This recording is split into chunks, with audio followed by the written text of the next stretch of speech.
few words exchanged, and Arlene Foster hands over the trophy, and listen to the roar of the applause as Jimmy Donaldson lifts the crystal trophy. Over 250 starts for Jimmy Donaldson, and eventually he gets that win. The feeling of having that monkey off your back, how will he be feeling right now, Johnny? Because he said in his interview, I'm still in golf mode. It hasn't really sunk in just yet. Yeah, I saw Rob Rock just about to congratulate him there after he got the prize on TV, and he's been through a similar feeling, I think, last year, won Italy for the first time. So all the guys know, the players know, the people surrounding Jamie will know what it means to him. Obviously, when you finish playing, you're still in the playing mode, as he called it, and it takes time to do the interviews and all the media stuff, and everything that you've been holding back all day starts to rush through your head. So I'm sure once the floodgates open, it'll be emotional, and I wouldn't be surprised if it was a bit of a libation tonight as well.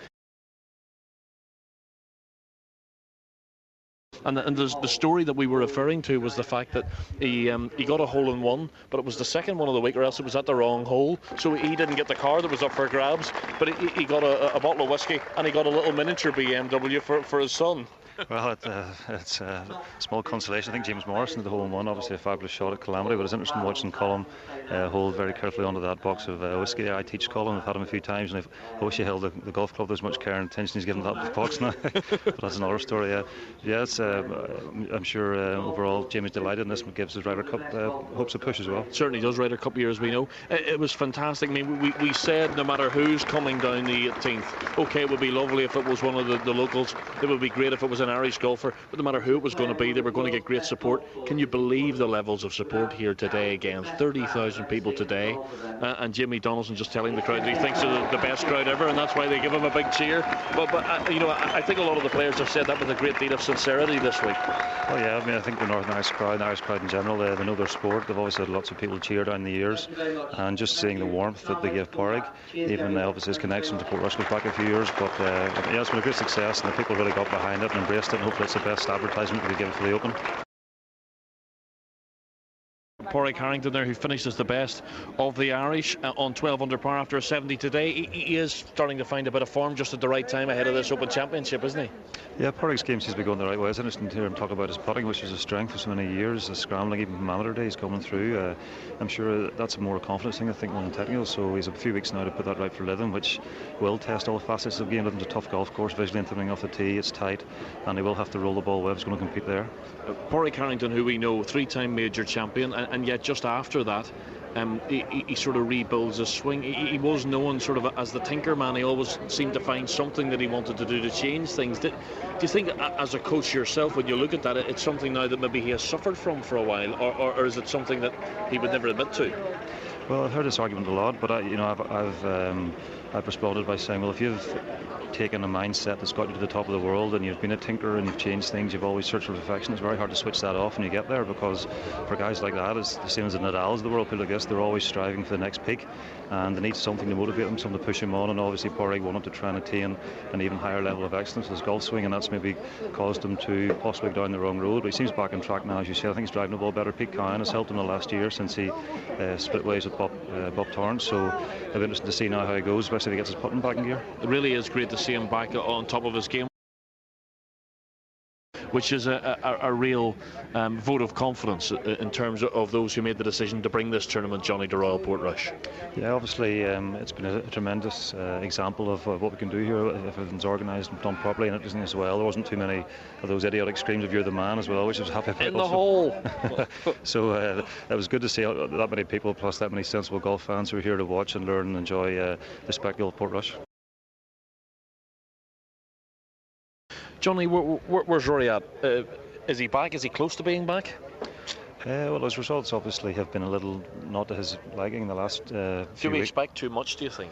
Well, I think golf is that kind of a game. It's that nature, it's up and down, there's peaks and troughs. Obviously, when he reaches his highest peaks, it's stellar. It's incredible what he can do, and he's proven that a few times in his career. And I think generally, as a young guy, he's other things in his life beyond golf, which is a natural balance to have.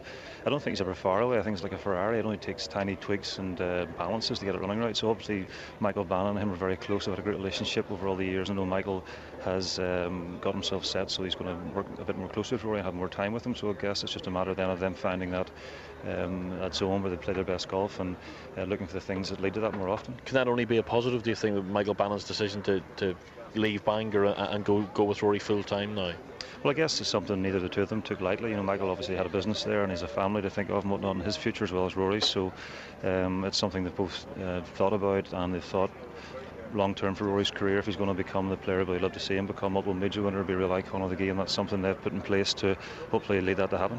I like that comparison of Rory McIlroy being a golfing Ferrari, and when he does hit top speed, when he gets into overdrive, he's hard to catch.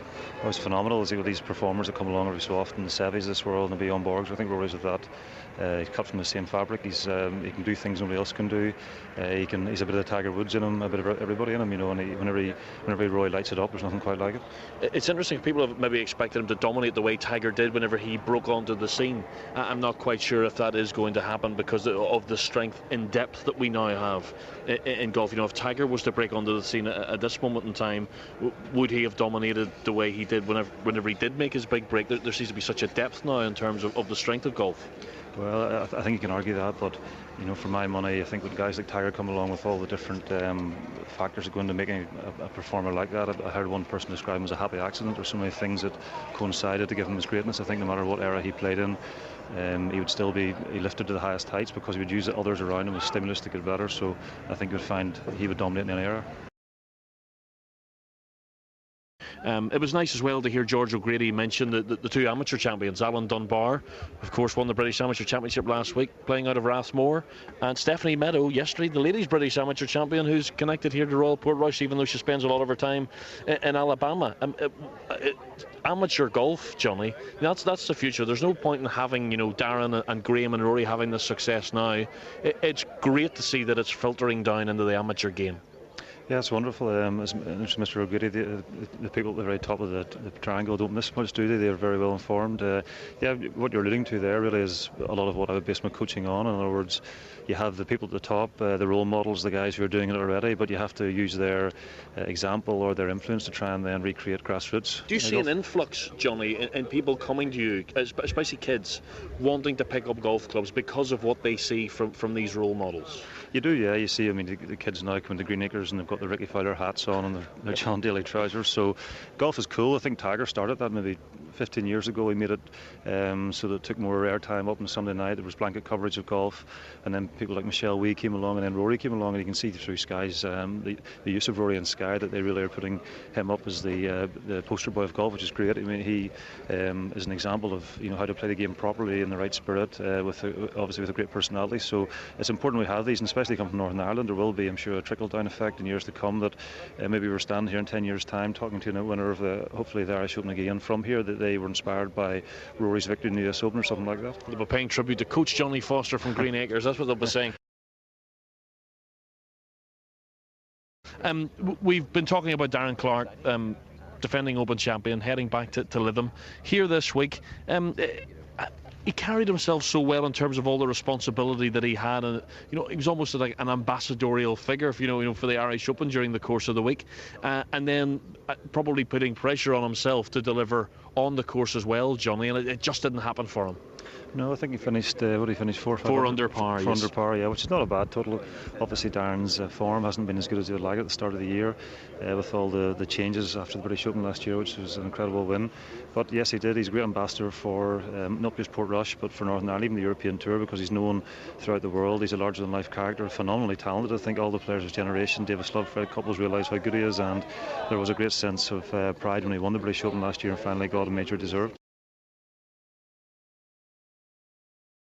Michael Hoey there chatting to me a little bit earlier. I have to say I have a lot of time for Michael. Really like Michael Hoey, and it sort of sense sometimes he's like the forgotten man because of what the other three have done. But yet you look at him winning the Dunhill last year. It was a big win, a career changer for him, because it totally changes his schedule, takes him onto a new plane.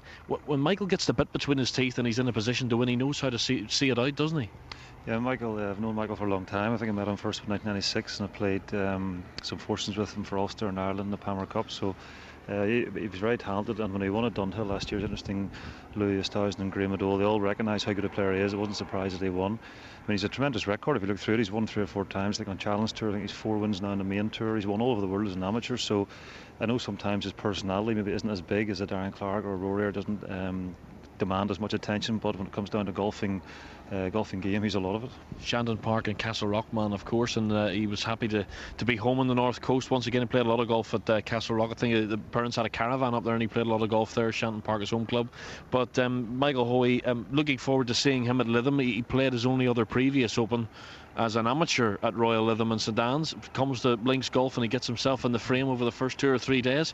Who knows? He could be next to Lifter Major. It's the only thing missing. Exactly. It was funny. I was actually with him there 10 years ago in 01 at Lytham, and the week before that at Loch Lomond, a caddy for me. I think he was 7th as an amateur, which was just incredible. Yeah, definitely Michael has his star pedigree, and he's a winner. As I say, his resume supports that, and anybody who knows him or is caddy for him or knows him well, the private person realises how good a player he is. So yeah, why not? I mean, Irish golf and Northern Irish golf's on the up, so why can't we add the Roll of Honour? He has all these energy bars and sandwiches in his bag now. Did he have those in the bag when you were caddying for him?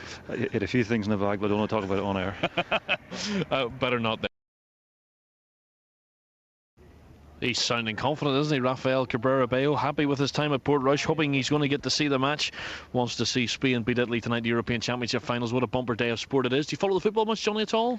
A little bit, yeah. I'm really interested in any sport that's played at the top level. Cast your eye over the match tonight, maybe, will you? I'll watch a bit of it, yeah. I'll get back home and see my girlfriend later on, so hopefully she has something decent for me at date. Prioritising. Well, if she's listening, she now knows it's time to get something decent ready to eat. As a sort of suggestion that perhaps on previous occasions she may have made something that wasn't decent. I think you're digging a big hole for yourself there, Johnny. Give us a memory that you'll take away from this year's Irish Open. There's been so many, obviously, from the highs of how good the golf are to the lows of some. Unfortunately, the guys I was working with didn't quite make it through this year, but it's a process and you've got to keep working on it. Probably, as Michael alluded to in his interview, the Pro-Am, where some of the people were taking their life in their hands, standing so close to the amateurs, but I'm sure it's a memory they'll have forever, the people who were playing. Excellent. Well, Johnny Foster, great to have you with us on the programme. Good luck with teaching the stars of the future as you continue your good work.